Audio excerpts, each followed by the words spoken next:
Welcome to the Tuscarawas County Anti-Drug Coalition podcast, bringing you open and honest conversations about resources in Tuscarawas County. Now here's your host, Jodi Salvo. Hi, this is Jodi Salvo. Welcome to another podcast with the Tuscarawas County Anti-Drug Coalition. Today I have a friend, Huck Hart, and I think some of y'all might know him out in the community.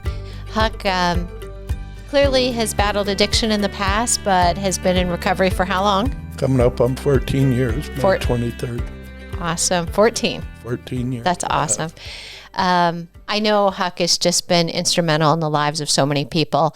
So I'm excited to hear a little bit about his story, a little bit about what he's doing today, and how he can just offer hope for people that might still be struggling or have loved ones or still really in the battle right now. So, Huck, I'm really glad you're here today. Thanks, Jody. Thanks for having me. Very good to be here. Why don't you just tell us a little bit about yourself, what you do right now in the community? Right now, since the meetings are open back up, I do 12-step meetings, about 4 a week. Now, when did the meetings start opening back up again? They started opening up.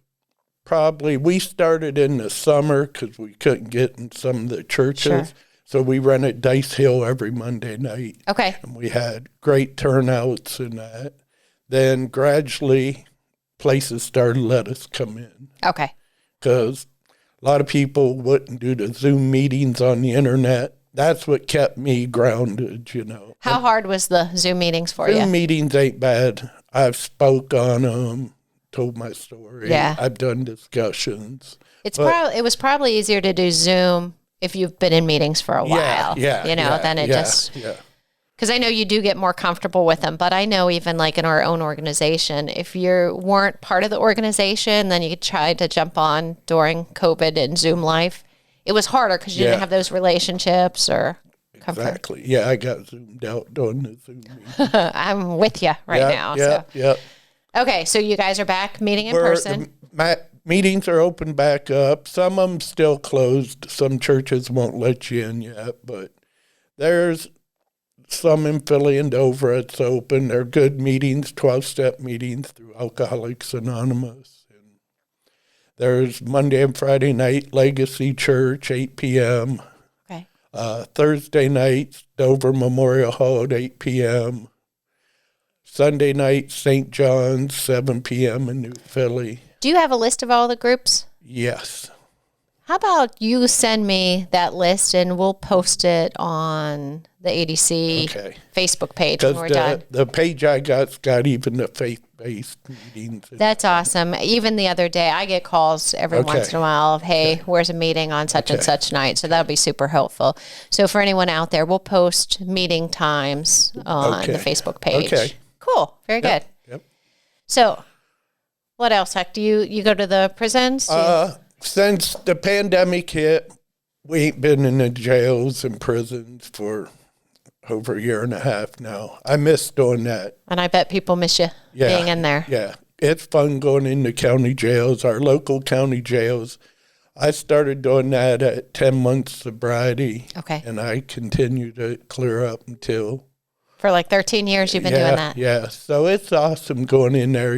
I see people from my past. Okay. And people from my past kids and that, So when you're able to see people in the jail, or often you're able to connect them, so whenever they're I do the best of my ability in that, them people help me more than I help them, because I know if I pick a drink and a drug up, I can be in them striped suits or orange suits or, Sure. So day by day, just still very committed to recovery. Yeah, I live one day at a time, stay in the moment.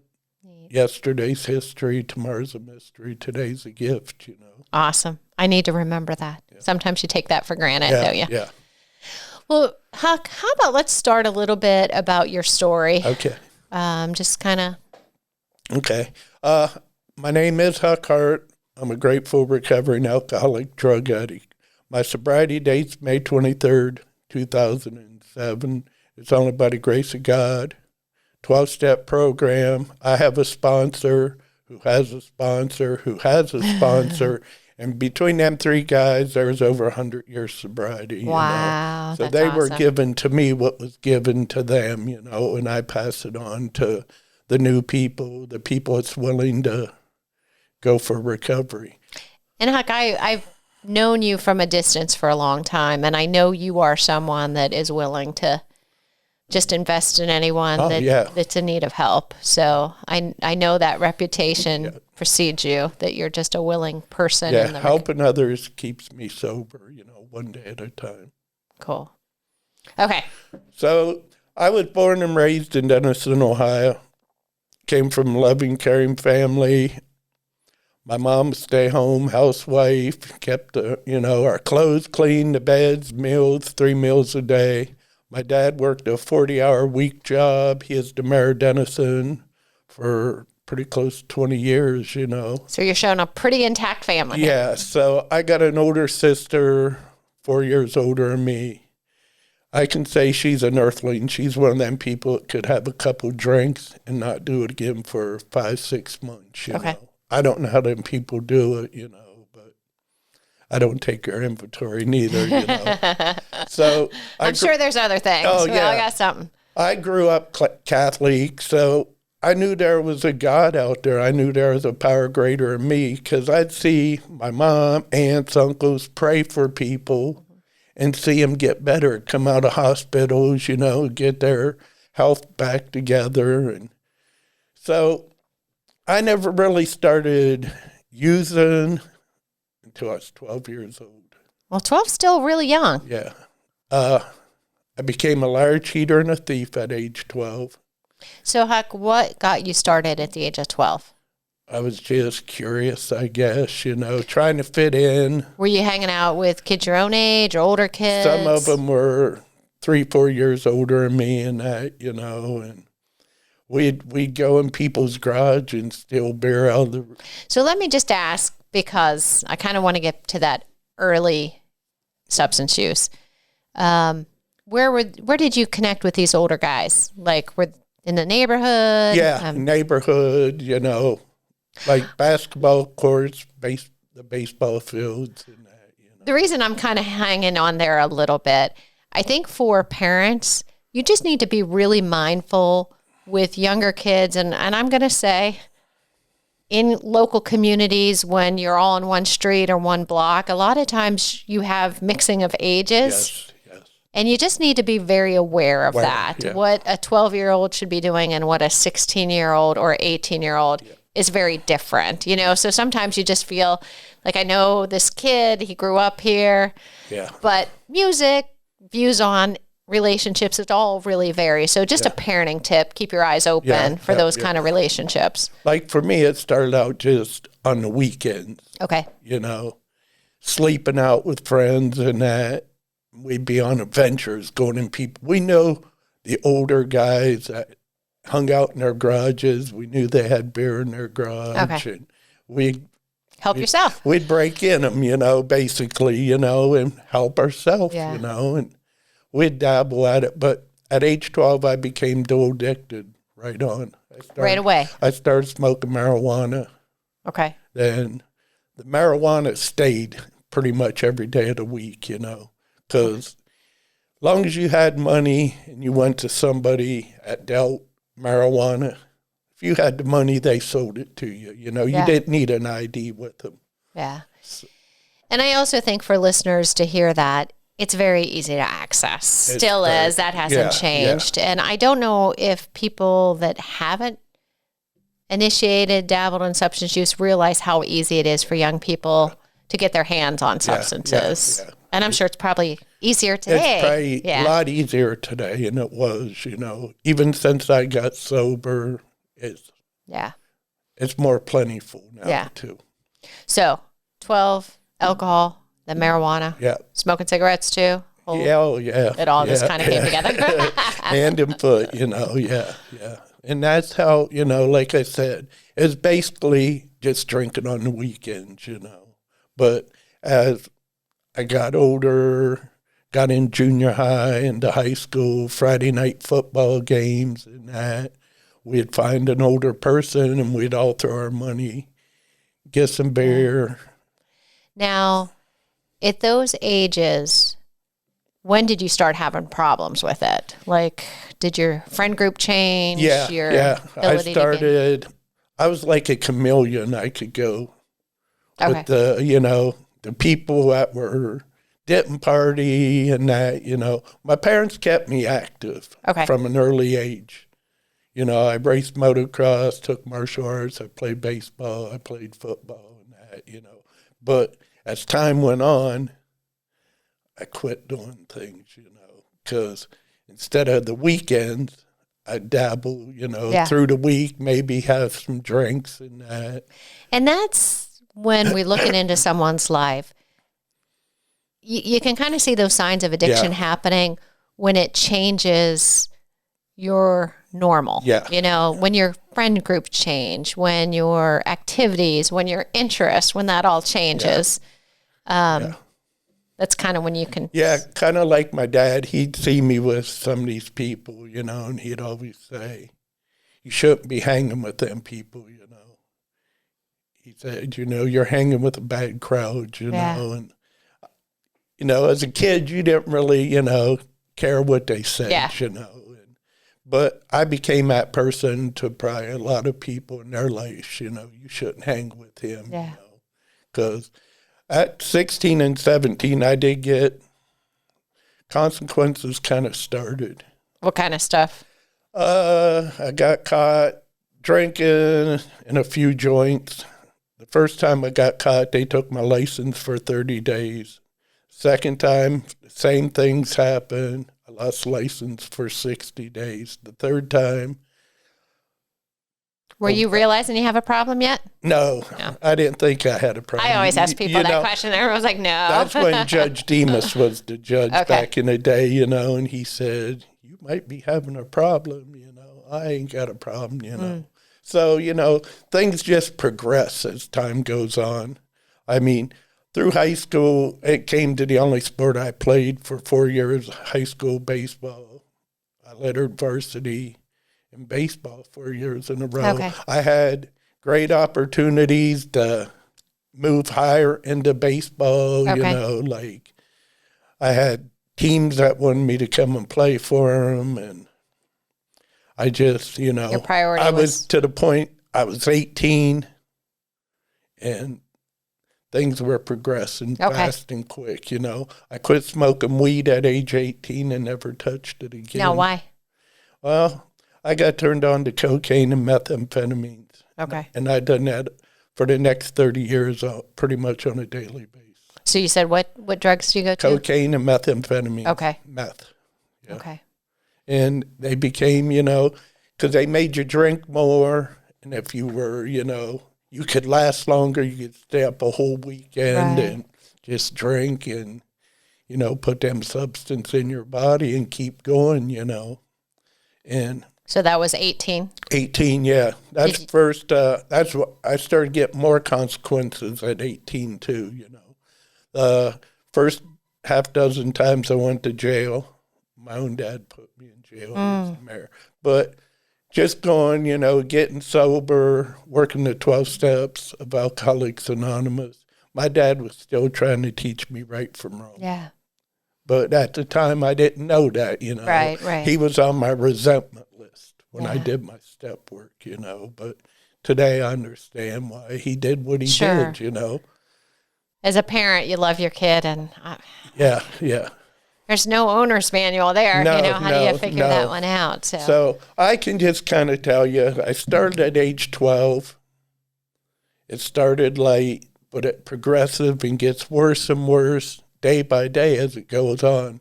For almost the next 36 years, I drank and drugged, I walked into treatment 2 months before I turned 48 years old. I can tell you, I ain't proud of my past. I do not regret the past or wish to shut the door on it, but that's where alcoholism and addiction took me to places.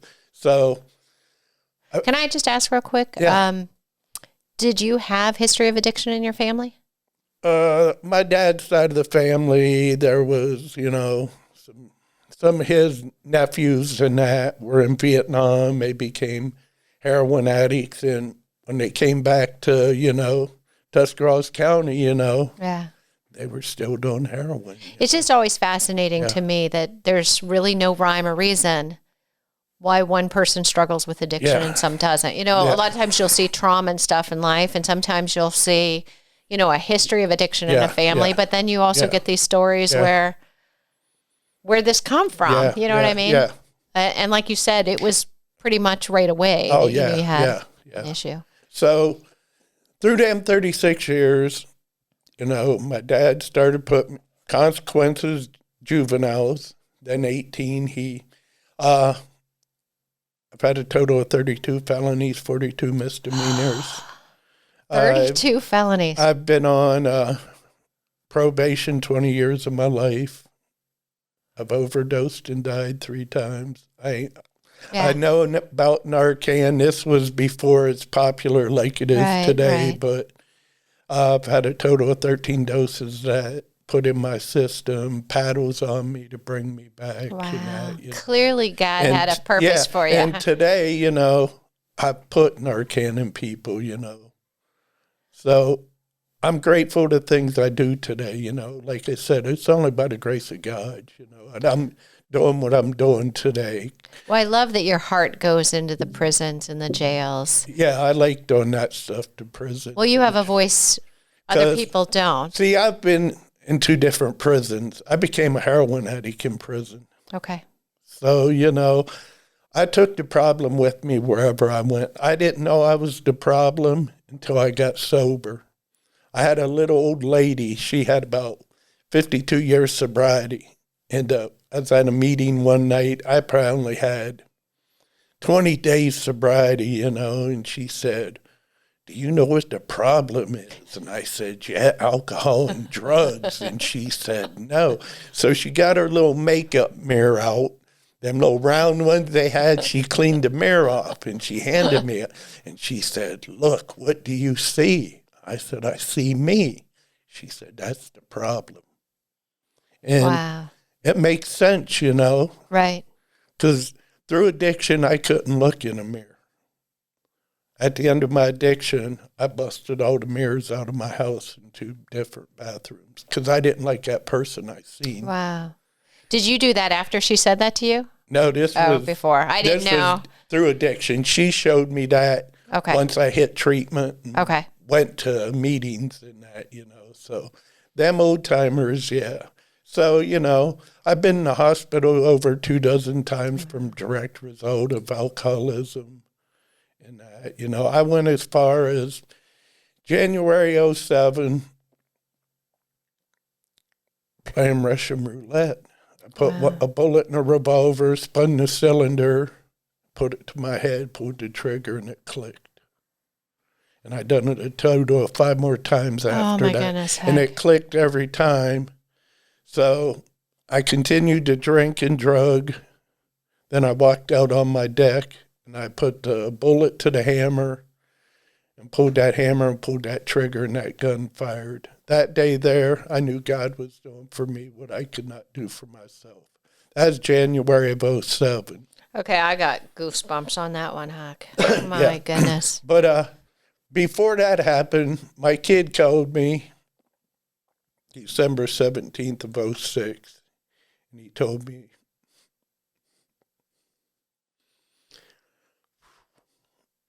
me, "You're a grandpa."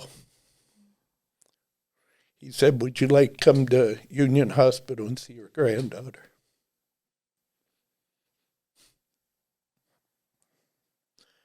I said, "Yeah, I'll be right there." I never seen my granddaughter for a total of, I never seen her until May 11th of 2007. And this was December 17th of 2006. That little girl there, she's a big part of my sobriety.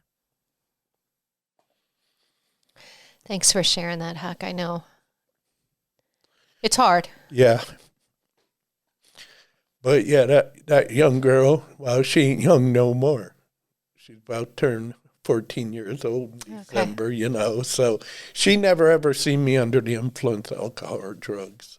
So, that's a God thing there, Yeah. So That I tried to play Russian roulette, and that failed. Now, Huck, when you were at the point of attempting to commit suicide, was that because life was just so bad, you couldn't stop, you wanted to stop? I was more afraid to live than I was to die. Okay.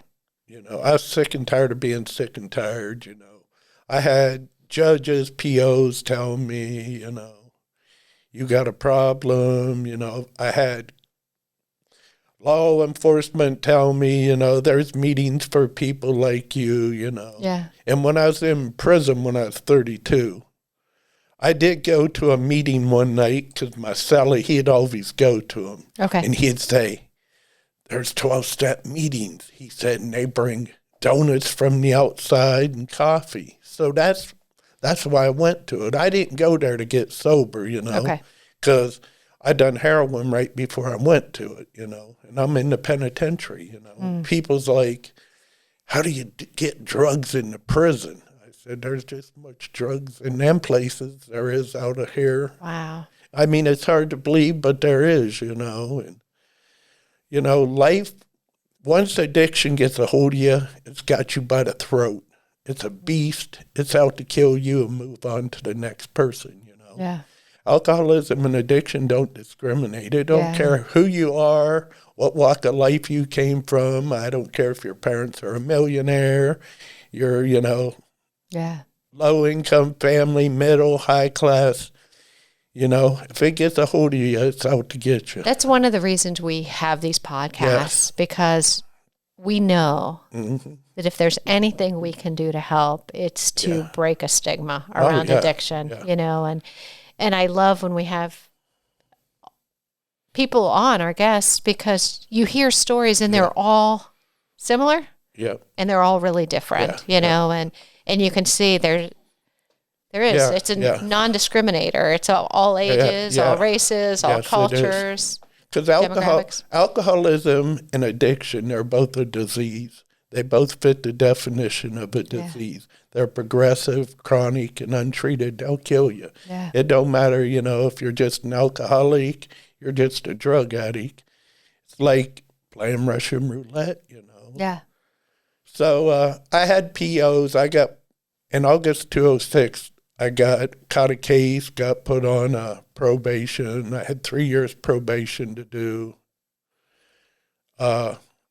I didn't really listen to the POs, I was living life on Huck's terms, Today I live life on God's terms. It's His will, not mine, So I kind of told Judge Hillier, I'll be forever grateful for him. And Doug Dunlap, he was my PO, and Jared Wade, who's no longer with us. Okay. He passed away. But they tried to get me in 3 treatment centers, but these treatment centers wouldn't, because addiction and alcoholism took a roll on me. By this time, I'm 118 pounds. I only got 23% of my heart left. Oh, wow. And blood's coming out of my mouth, out of the front, and out of the back of me. That was going on for about 2 years, and I never shared that with nobody until I got sober. Little did I know, my liver and everything was just disintegrating, inside. And today I can tell you, I've had them checked, and,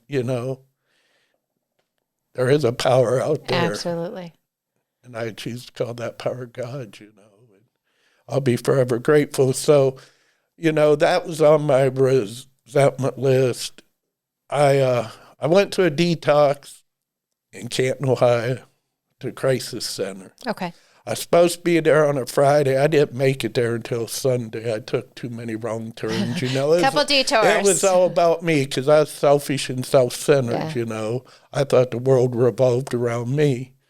And when I went in there that Sunday, they said, you're supposed to be here Friday. We got a bed. And I'd like to tell you, that's when my journey of recovery began. But I used the whole time in there because they searched my bag. You had it stuff, on. But I had it on my possession, Yeah. So I had enough with me to last. I finally seen a psychiatrist and a doctor on a Wednesday. and they read my paper from my intake and that. And see, by this time, I learned how to cook heroin, meth, and cocaine together and smoke it.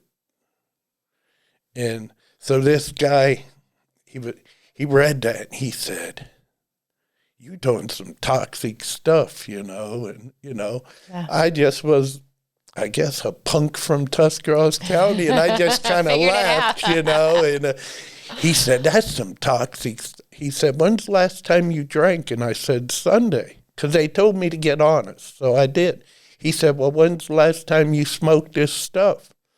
And I told him 10 minutes ago. So they kicked me out, you know. And, you know, I didn't know it was a resentment. I just knew I got mad and angry because I wanted help, and, you know. Right. But, yeah, I wanted to stop, but I didn't know how, you know. Today I understand there is no human power out there that can relieve us from alcoholism or addiction, you know. Yeah. God could and would if he were sought. And that's 100% truth, you know. So, yeah, there's a lot. When I did a 4-step, you know, it's an inventory of your lifestyle. You got to get rid of that garbage and baggage. There was places like that, probation officers, my parents, you know. So do you think deep-seated you wanted to stop, and so every time it wasn't on your terms, you were frustrated with that barrier? Yes. And, you know, so I got kicked out of there, you know, and I just kept going and going and going. They already called the courts and told them, you know. I was supposed to report, and it took me like 3 days to go down there, you know, because I was ashamed, you know. I failed, you know, because I asked for the help.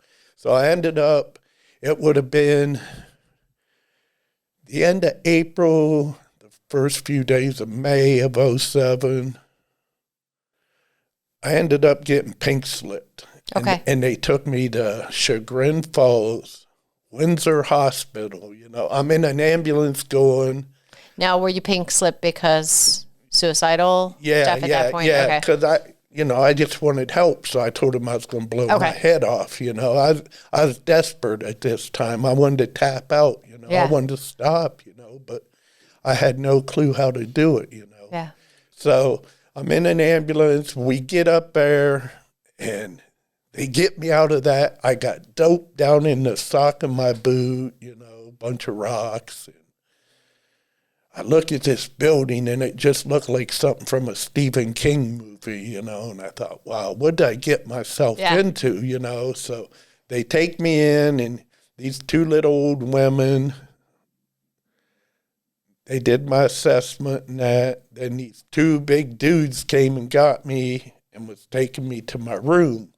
When we went in, it was co-ed, because that night they put girls on one side and guys, then they locked the doors. So they can't do that he and she and stuff, right. you know. So, you know, these people's been there a couple weeks, you know. They're getting clean, they're watching a movie, they're laughing, they're happy, and I'm getting angry because I think they're laughing at me and stuff, you know, and these guys are like, no. They got a little bit of clean time. They're enjoying the movie. Yeah. It's probably something you don't know about. And I remember looking at them 2 guys and said, you know what? I don't love myself, so I don't love nobody else, you know. I had so much hate in me because my life pretty much revolved around attitude, anger, rage, and violence, you know. That's what I became, you know. I became that beast, you know. It's so fun knowing you because I don't see a trace of any of that in who you are. It's almost hard to... Like when me and Eric Fredrickson, we did my live feed, I told him when I was a little kid, I had a dream what I wanted to be when I got older. And it wasn't an alcoholic and a drug addict, you know. But, you know, we just take the wrong roads, you know. I don't blame my addiction on nobody but me, you know. Yeah. At the time, it was everybody else's fault. I used to curse God. I found out, you know, I thought I put God up on a shelf at an early age, you know, because I knew there was a God. but I'd curse him all the time, and I just didn't want nothing to do with him. Yeah. But when I started reading the big book, Alcoholics Anonymous, I found out what the problem was through my lack of power was my dilemma, Yeah. I didn't have a power. I only had my power Yeah. and alcohol and drugs, Today, I can say I got a power, So back at that Windsor hospital, I was there for 7 days. I had that dope. I had my roommate's drawer instead of mine. That way, if they searched our room and they found it, he is getting kicked out. I was getting to stay. See, them are the things I did. I got to see him when we were walking down the hall to my room and his room. He was in this little room about this size, sitting in a rocker, rocking, watching TV, but the TV wasn't on. He was laughing. They said, "That's your roommate." And I thought, man, what did I get myself into, Because you couldn't escape his place. Okay. Bars on the window. When you went outside, it was, locked facility. Wire, fence, chain link fence, 15 feet high with razor wire around the top. So you couldn't get out, You were in there. So I put my stuff away, put my dope in his drawer, and I got one of them little white cups. I can tell you what the Thorazine shuffle's about, trazodone, Seroquel, Klonopins, and stuff like that, because that was stuff I didn't do in addiction because it, probably don't. Made you like a zombie. So today I understand why they did that, so I didn't go into seizures and stuff, But deep in my mind, I knew I had my drugs in my room, but I was just so medicated, I couldn't do it. The day I left there, they take me home. They drop me off in front of my house. As soon as I go in my house, I'm opening a bottle of 151 rum, drinking, hitting a pipe, eating painkillers, and I'm supposed to go right to see Dunlap and them. Yeah. And I went and seen them 3 hours later. They drug tested me, breathalyzed me. I blew numbers. I tested for opiates, cocaine, methamphetamines, wow. And they knew I was clean for 7 days. And that's when they told me, we found a place in Canton, Ohio. You can go Wednesday. It's called the Phoenix House. Okay. And I started making them excuses that alcoholics and addicts do. I said, well, I can't go because from mid-December, even when I left for treatment, I had no water, no electric, nothing. I can tell you what it's like, go 2 months and never take a shower, wash your clothes or nothing. I always share this in the meetings when I speak. They invented Febreze for me because I'd buy it and spray my clothes so they didn't stink, Yeah. And, I can laugh about that stuff today, but at the time that was the reality. I didn't laugh, So I said, no, I can go on Friday. Then I couldn't get nobody to give me a ride. My POs wouldn't, Hillier wouldn't, my mom wouldn't, my son wouldn't. And I was thinking, how am I going to get there? Because I don't got a car no more. I don't got my Harley no more. I ain't got nothing. I used to say I lost that stuff. I gave that stuff away for addiction. I'll hear people say, I lost this. We don't lose nothing. We choose to give it away to feed that beast inside us. So my neighbor is the one who ended up taking me to treatment. Okay. So it was Thursday night. I was leaving Friday morning, and my drugs were running low, and I was running out of money because I had to buy this stuff to take to treatment, like shampoo, toothpaste, deodorant. Yeah. I didn't buy that stuff. I didn't, I was taking away money buying booze, Right. So addiction's a vicious cycle, I mean, I don't like like everybody in the rooms, every one of us, our stories are different. Everybody consumed different quantities of alcohol, drugs, Like I can sit here and tell people I've never had a DUI. Okay. I've never stuck a needle myself in my arms. But I stuck a needle in a lot of people's arms as far as their jugular veins and everything, Yeah. But after I got sober, I was thinking, man, I could have killed that person, I ain't no, somebody that works at the lab in the hospital or a doctor that does that stuff, I was just a junkie, an alcoholic junkie. And so that morning I got up. I had 7 grams of that toxic stuff left. I had 4 Oxycontin 80s. I had a pint of 151 and 6 tall boys. So I knew we were going over to my mom's. So I ate the Oxycontins, every one of them, because I didn't want booze on my breath going over to my mom's and that.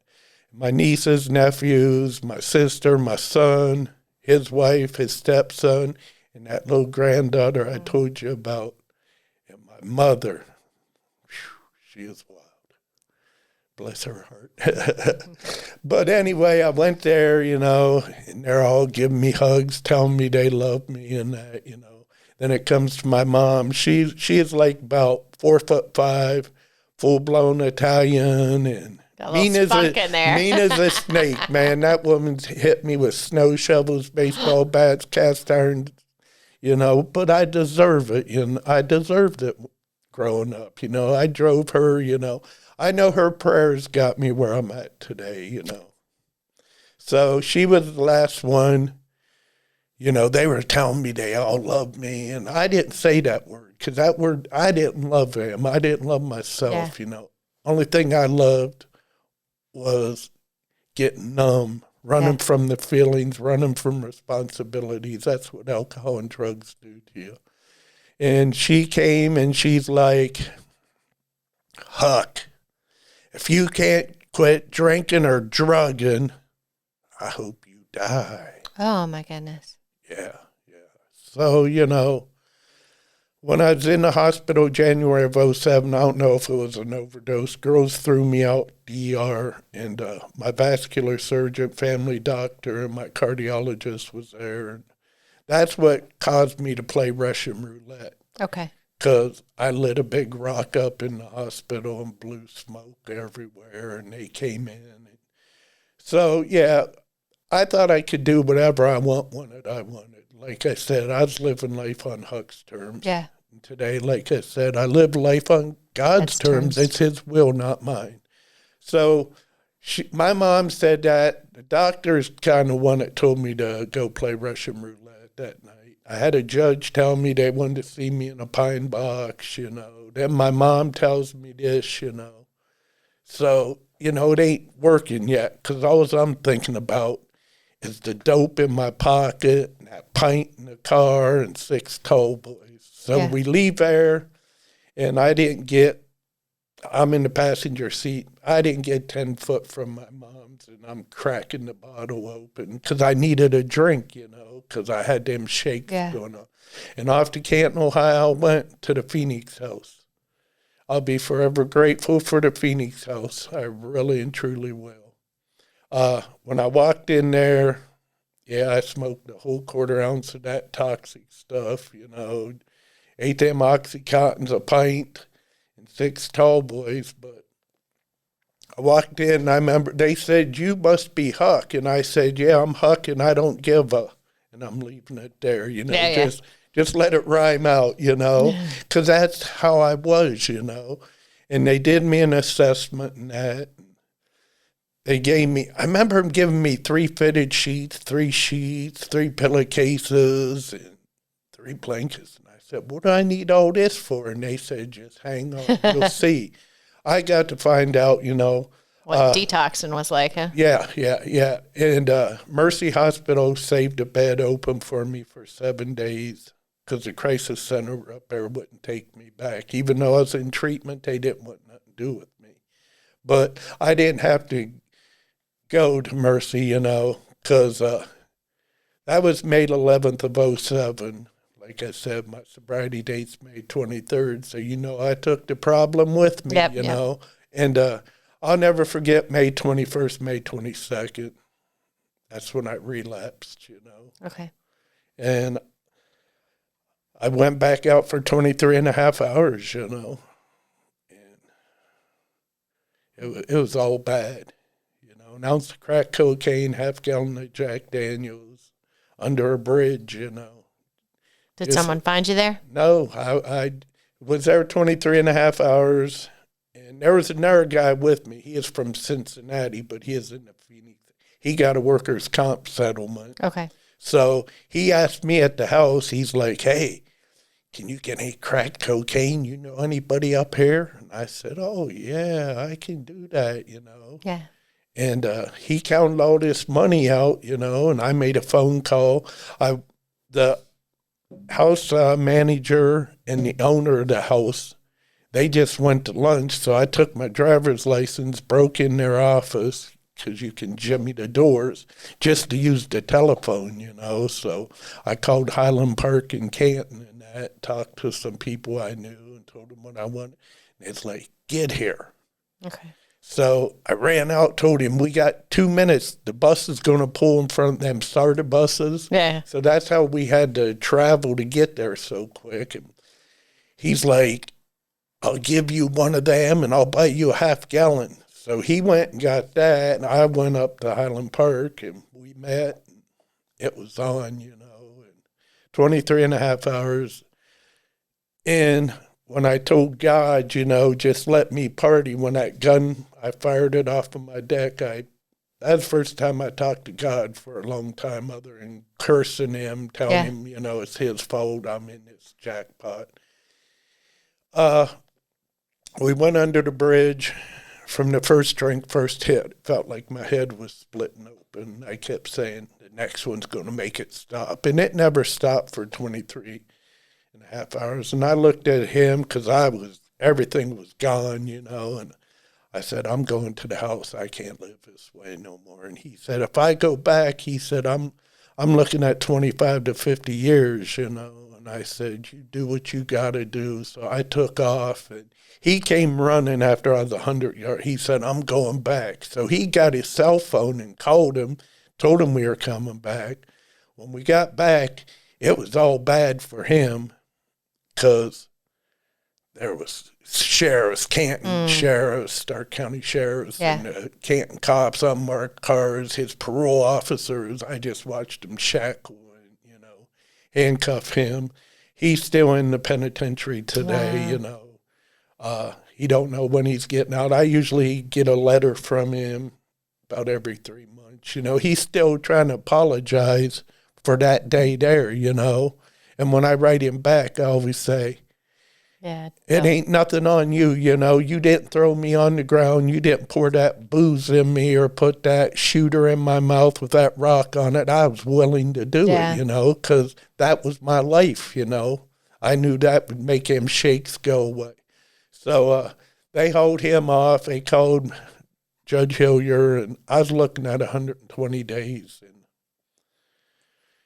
he just pretty much told him, he's in Stark County now. He's out of Tuscarawas County. I've been told by a lot of judges I was a menace to society, and that's just where addiction took me, So Larry and Dirk, Larry was the owner, Dirk was the house manager. They gave me another chance. It's like 4 o'clock in the afternoon on the 22nd. So I get a shower and I just go to bed, Then I wake up the next morning, which is May 23rd, and I always seen my roommate. He'd pray, he'd be on his knees and pray, and he had 2 devotion books he read in the morning, Daily Reflection and 24-Hour Book. So I hit my knees and did the hardest thing I ever did in my life. I said, please, God, help me. And I read them 2 devotion books for that day there. And something happened that morning. I shut the lights out and laid down because we were in a basement room. We didn't have no windows, so it was dark, And I laid on the bed after I did some praying and reading them. Because they said meditate after you did all that stuff. So I did, and I had my eyes closed. And I remember seeing this light. I thought it was the sheriff coming and getting me with big flashlights, because I know what that's about, being in a stupor and they shine lights in your eyes, you see them. But when I opened up, nothing was there, and I jumped up crying. I ran up out of the basement and out on the deck, and there was some old timers doing step works with guys from the house, and they're like, he had a spiritual experience, I didn't know what it was, That was God stepping inside me. I'd like to say the journey was easy from there on out, but every morning I'd get up, I'd pray, I'd read his books until I bought my own. And I wanted to get high and I wanted to get drunk. I'm sure. I mean, the house I was at was right in the middle of the hood. If you walked the Speedway to get a pop or a pack of smokes, there was drug dealers on the corners trying to sell you dope, But after that day there, I'd walk by, maybe wanting to sell you heroin or crack cocaine or some pills. I'd just keep cruising, even though at first thought in the morning, I want to get high and drunk, I got a sponsor up there. I met some wonderful old-timers. My sponsor I had, his name was John Akers. He no longer lives there. He moved to Hilton Head. Good for him. South Carolina. Him and his wife both retired from Goodyear. So, they were good people. And he picked this blind guy up from Maslin all the time. Joe Rudolph, I know he won't. We just lost him about 4 years ago, 60 years sobriety. And that guy there, man, I used to try to make excuses to him, They'd pick me up, we'd go to the meetings. I'd say, I've done too much drugs to be here. And he said, no. He said, these new people coming in, you're going to help them more than us old-timers are going to help them. But at the time, it didn't make sense, you know. He bought me my first big book. And when they dropped me off the house, he handed me this book. And he said, when you get in there, open that book and read the first 3 words. So I went in and read them. But the whole time from the car to the house, I'm thinking, what's a blind guy know about a book, But I got to, because every Sunday, me, him, and my sponsor, we'd go to McKinney Park. If it was raining, we'd go to Maslin to his house. I found out what a blind guy knows about a big book about Alcoholics Anonymous. I'll be forever grateful for that man. I didn't know nothing about Braille. I was too deep in addiction to know stuff like that. If we was at his house, he had the CDs of the big book, and we'd follow him in our book stop, and we'd, talk about it. They took me through the 12 steps, my sponsor and that, Joe, and I didn't even know I went through the 12 steps of Alcoholics Anonymous, until I was supposed to have been there in 90 days. They called me on my 70th day. He said, Huck, we need your bed. You're going home on Saturday. That would have been July the 21st. That scare you? Yeah, because the whole time people said you got to change people, places, and things. People, places, and things. I heard that and heard Denison's not that big. No, Denison in Uricksville. My house was in Uricksville, know, and my house was a big dope house too, Okay. So I knew there was demons inside that house. So it all worked out, That Saturday came. I had someone picking me up at 1 in the afternoon, and back to T County I was coming. The closer we got, the faster my heart was pounding, When they pulled me up in front of my house, that's when reality really hit me, Because I remember him saying, 1 out of 10 people will recover, I thought, man, I'm back here, So that's a Saturday. It's about 2:30 in the afternoon. So I went in and put my stuff away. And I had power. I had electric and stuff, So that was a miracle, because I didn't have lights in that house when I left. And for, since December of 2006. So I even got to take a shower in my shower. Then I had to go up to the courthouse because Doug was there and Jared was there and that. So I went up. They breathalyzed me and gave me a urine test. And that first time they seen me pass one of them in many, many, many, many moons, you know. And I told him, you know, there was money on the table. They had a bet that one of them said I was going to be dirty. I think it was Jared. I don't know. But Doug ended up with $40 is all I know, you know. So I know they betted, you know, Jared, because Jared was a lot younger, you know. But I went back home. So that was your first success there. That was my first success, you know, and there was a Urickville meeting at 8 p.m., you know, and I knew it's like 6:30, and I thought, man, I got to venture, but this is when crazies start hitting the streets, and I ain't got a car. Okay. So I'm going through people's yards, going down alleys, just like I did full-blown addiction, you know. And I get to the meeting, and I go up in there, and little did I know, I sat by the guy that was going to be my sponsor, you know, Danny Ellis. No coincidence there, huh? No. God's got a sense of humor, you know. So I'm at that meeting. I'm starting to get, you know, phone numbers because I got sober in Stark County. All my contacts support was up there, you know. So I got to rebuild, you know. But I knew how to do it, you know. So I shared with these people, you know, what I was about, who I was. I just got out of treatment, you know. And that Danny, he said, yeah, I knew you was coming home because I met two guys from Tuscarawas County at a meeting, Sunday morning meeting, Denny Cassidy and Brad Reese. Denny's no longer with us. He got killed about 4 years ago. He worked on semis over by the truck stop, and he was under a truck, and the truck driver backed up, and it was all bad. But I'm grateful for them guys, you know. And so I'm back. 2 weeks after I'm here, I asked that Danny to be my sponsor because my sponsor up there, he said, you're down there, I'm up here. I want you to get someone close, you know. So I did. And it was a blessing because I started, you know, man, there's demons in my house. They're telling all these old timers and that. And they said, you're the only demon in it. Because, see, people knew I was home and they're beating on my door. I'm looking out a peephole or peeking out mini blinds because I had a bathroom facing the front. So you really had to shield yourself from. Yeah, I had to.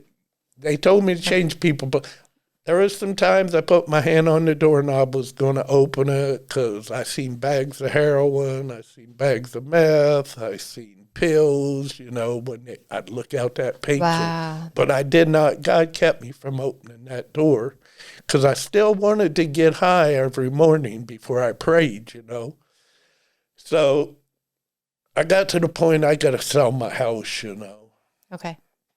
So my sponsor, he ends up buying it, and I moved in a little efficiency. I mean, little. Had a living room, a kitchen, and a bathroom. But I never got high there. I never partied there. That makes sense. So I started to get a little peace. When they told me I had to clean up, you know, change a lot of things, you know, I called in a Kimball's and got a big dumpster. And everything that was in my house, my living room set, my dining room set, my bedroom set, all went in there. Because you literally needed association. I had to get rid of everything, you know. I mean, it was, you know, it was old and beat up, you know.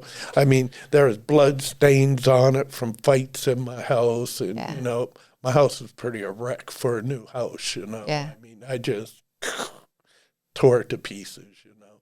So I'm in that efficiency. Things are getting a little better, but I still want to get high, you know. In the mornings I pray. Like I tell a lot of the new people, they don't understand about, you know, you got to pray. Prayer is work, you know. Praying to me is like if you go home, get your sweeper out, right? Mm-hmm. You got to plug it into the receptacle. Okay? You're plugging into the power. Then you got to flip that power switch on. Yeah. That's me and God right there. That's a great analogy. That's just like, that's how, I share that a lot of times when I speak at meetings, And I'm so grateful for God. That's if awesome. it was, I know my mom's prayers at the meetings, like before the Serenity Prayer, we always say a moment of silence for the still sick, suffering alcoholics and addicts. Before the Lord's Prayer, moment of silence. I know all them prayers got me where I'm at. Reading the big book of Alcoholics Anonymous, going to meetings, put God back in my life. It was up to me and him to connect again. Yeah. And it was hard to connect, but so my sponsor, I'm getting off of probation March of 2008, March 26th. I knew my 3 years were up. So 10 days, 2 weeks before that, my sponsor and his wife, they went to Arizona to see his sister. So I was good at tearing my fourth step up and that.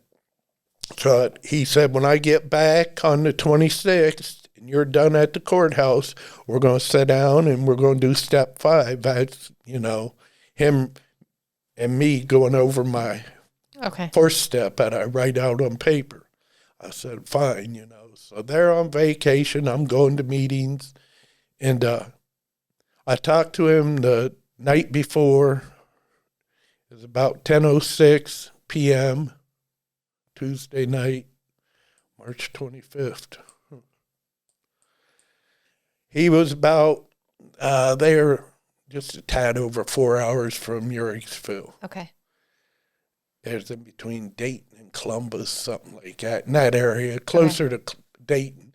So the last words I ever told that man was I loved him, and them were his last words to me. I didn't hear my phone ring at 2:06 a.m. in the morning, but it was his wife.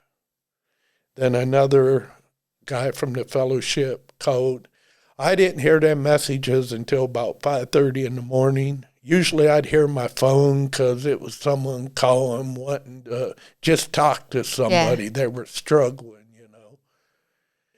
And I listened to that message, his wife's first one. It took my whole voicemail up. He's dead, he's dead, he's dead, he's dead, because he already drove 19 hours when I talked to him. I said, man, pull an arrest there, get a motel, But you had to know him. He loved coffee, and he'd get all tweaked out on the caffeine buzz.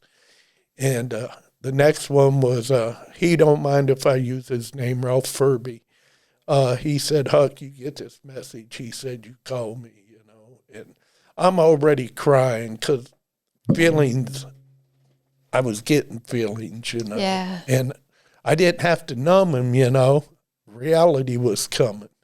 Because I could always numb feelings. When my dad passed away, I didn't shed a tear, I got arrested at my dad's calling hours. I was handcuffed and shackled because I tore the funeral home apart. And I ain't proud of that stuff. But so Ralph said, when you get this, he said, we're down at your old house. Come down, So I hit my knees, did my prayers.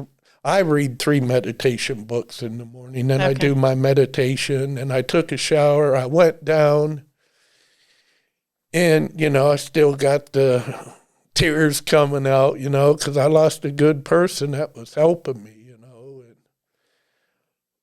it was for real, this was reality. I got to see what feelings really were, and it was about 10 till 8. I was like, I got to go sign off on my probation. I'm going to be free. And Ralph and Bobby's his wife, and they got over 30 years sobriety now, but they said, are you coming back?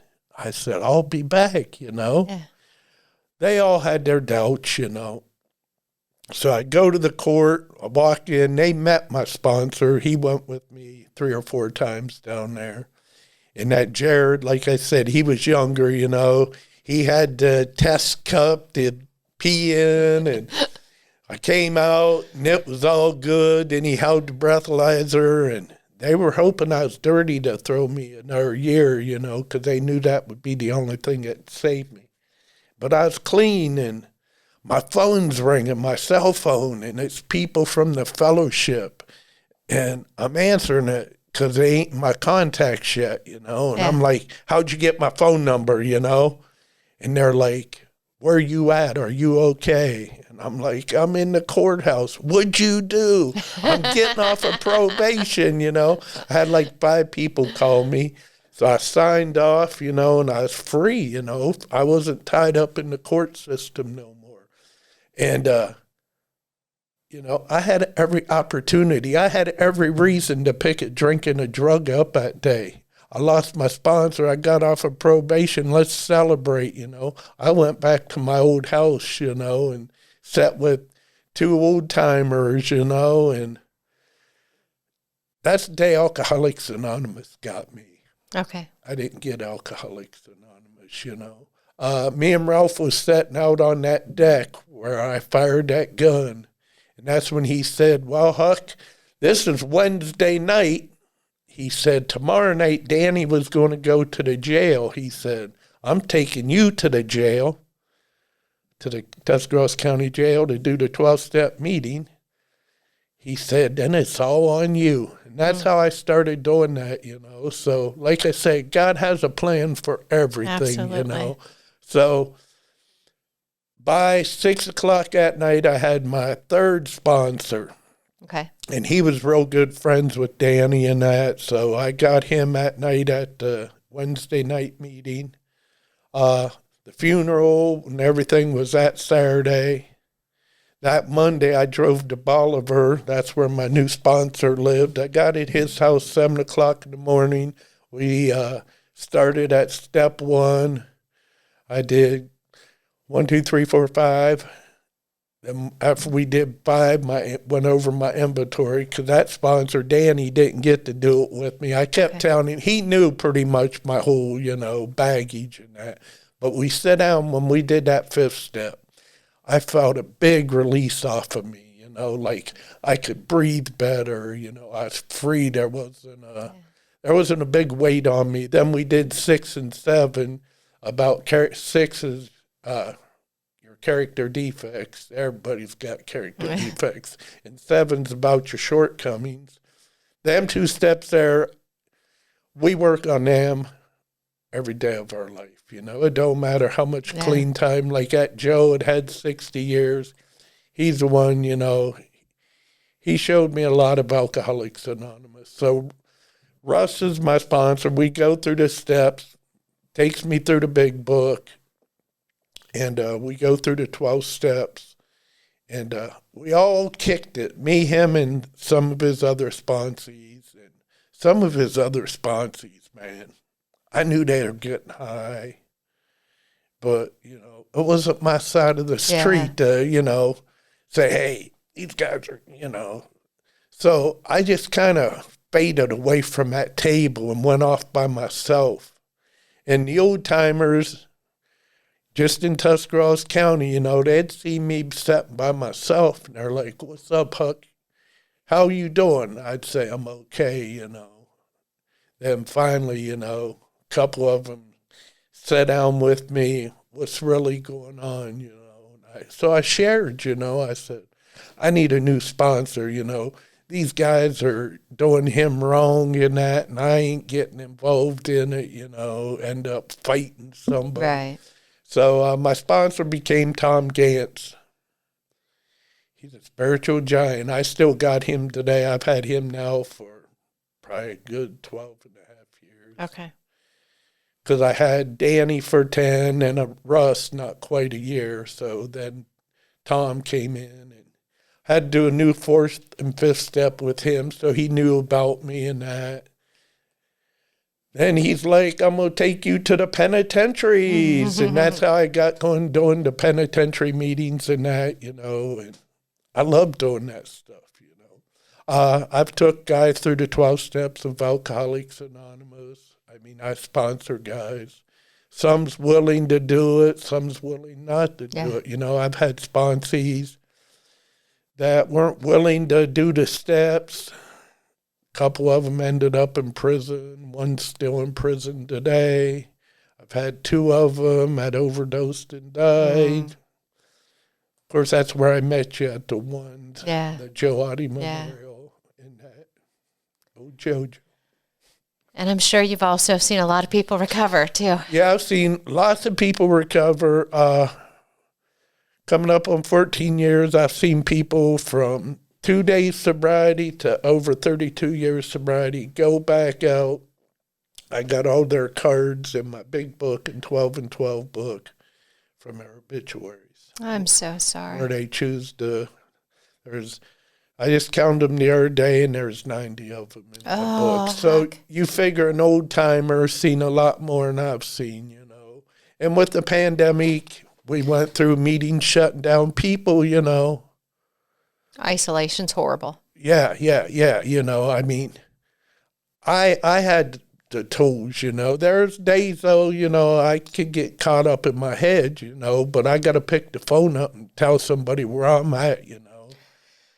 It's just scary because I can see, you know, when you have that longevity, you have a little more perspective. Oh, yeah. But for someone that was new in recovery in the pandemic, and like you said, knowing 90 people or 20 people, you got to make it hard because your former way was just numb it, so you don't have to deal with it. Numb it and you don't deal with it, processing that just is completely overwhelming. Like, you know, I thought, what's life going to be like sober? Yeah, I bet it's scary, huh? It was in the beginning. Now, you know, it's just, they have Founders Day every year, you know, they rent Akron, Ohio is where Alcoholics Anonymous started, you know. Like, this year here, I think it's going to be 87.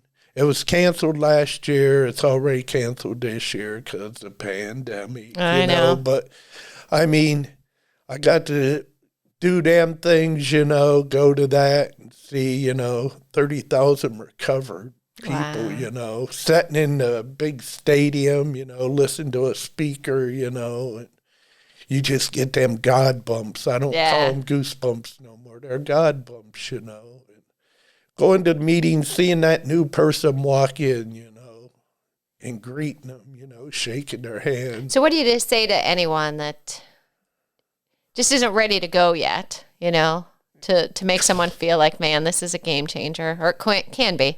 The new ones, you know, usually when they come strolling in, you know, they feel like me, my sponsor with 33 years, you know, when we walked in our first meeting, scared, what are we getting into, you know, and then you get all these people coming to you, shaking your hand. Hi, I'm Huck. I'm an alcoholic and a drug addict, and you know, they don't know what's going on because I had people do that to me, and I was scared. You know, I was like, what's this? You know, then you got some of them old guys, they just want to hug you.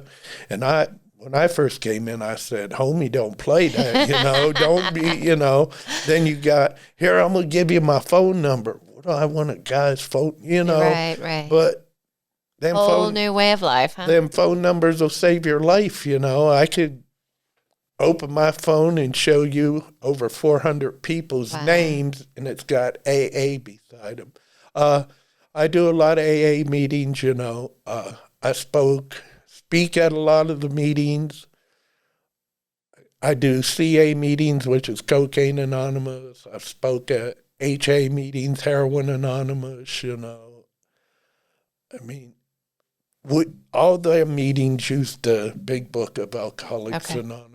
You know, I mean, I know people go to NA, and I'm cool with that, you know. I just choose not to do the NA meetings, you know, because I'm locked in on the book I got, you know. I know that book. I've studied the book with some wonderful people who took me through that book, you know.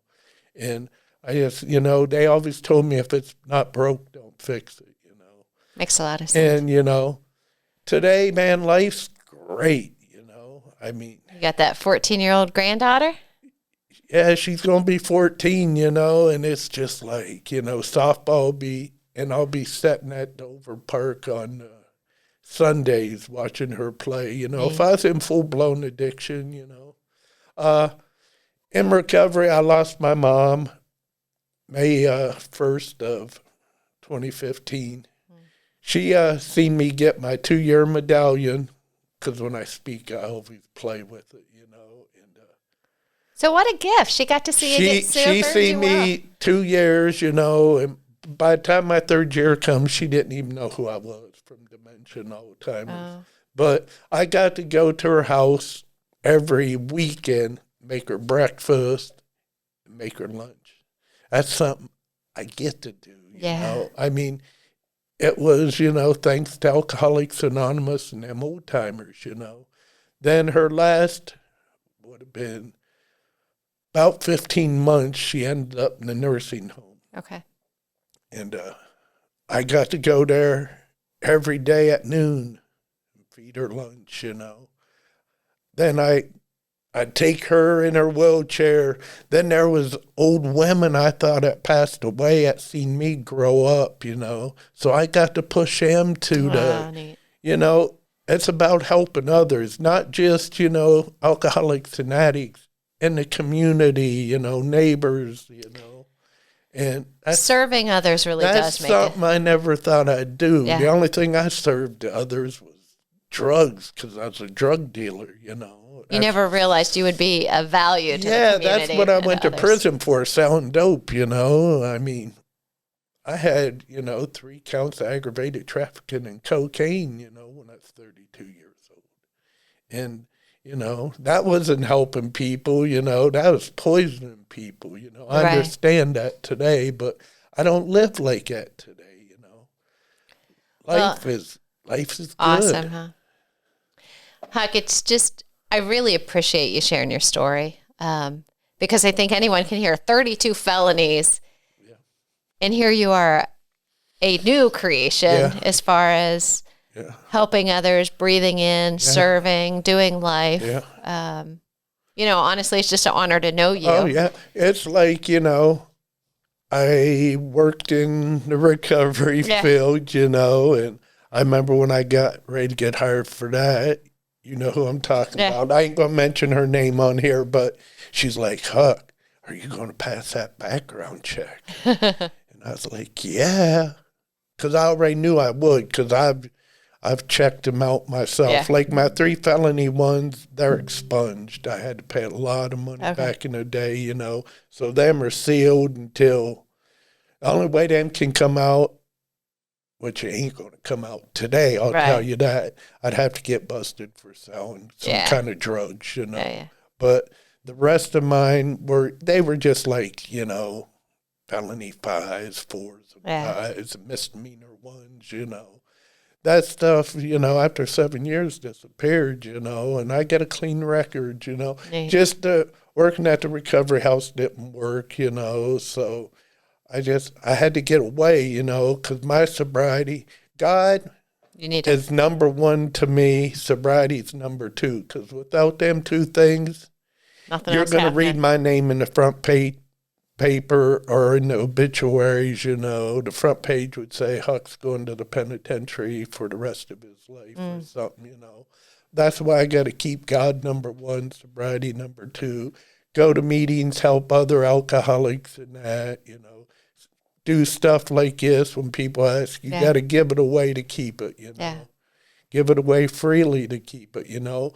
I ain't anonymous, you know. Some people's anonymous. They don't want people to know, oh, I'm in Alcoholics Anonymous. I'm in cocaine. If you hide, people in the community ain't going to know, you know. It says right on my profile page of Facebook, you know, hope dealer, you know. Then it says real big, capital letters, I am not anonymous, you know. Because that's how, you know, I've had people who hit me up on Messenger and I don't even know, like parents, you know. Hey, you know, and I connect with them, become friends, and eventually I give them my phone number. They call, my son's doing this, doing that, you know. I mean, I've seen some things that reminded me of my past. I've seen people lose their kids to overdoses, you know. I mean, it's just wicked, you know. The demons are out there, you know. I mean. Well, I appreciate you telling your story. And I think the one thing a lot of things we can walk away with, but the one is there is hope. There is hope. Any meeting you go to at AA, if it's a speaker meeting, they got the podium where the speaker, it always got the sign, hope is found here, take it with you. And that's where I found my hope. And I'll be forever grateful for it. Awesome. Thank you so much for sharing. Thank you for having me. Just letting people know about AA, the power in faith. And I'm going to just continue to plug. We have a Hope Line here now in Tuscarawas County that you can call at any time, and someone's going to meet you right where you're at and get you connected to the right services and resources, or connect you with a peer recovery support. And you can find Huck. I know he's always available. At any meeting, Monday, Sunday night, Monday, Thursday, Friday, I'm in a meeting. Jody's got my phone number. If anybody needs it, you can give it to anybody that needs help. Thanks, Huck. I appreciate that. Thanks so much for sharing your story. Hey, thanks for having me. It was great to hear. Yeah. Thank you.